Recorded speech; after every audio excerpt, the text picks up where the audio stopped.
নবীকে জেলে গেছে নাকি বেটা? নবীরে ধরে জেলে দিয়ে কমুনে সারা, নবীরে ধরে জেলে দিয়ে কমুনে সারা।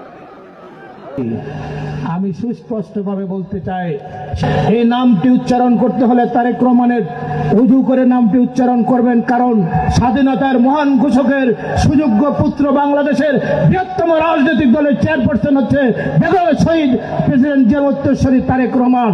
তার নামটি উচ্চারণ করতে হলে উজু করে করবেন। শহীদ রাষ্ট্রপতি জিয়াউর রহমানের নাম নিলে প্রতিদিন ব্যস্ত নিশ্চিত, আমি বিশ্বাস করি।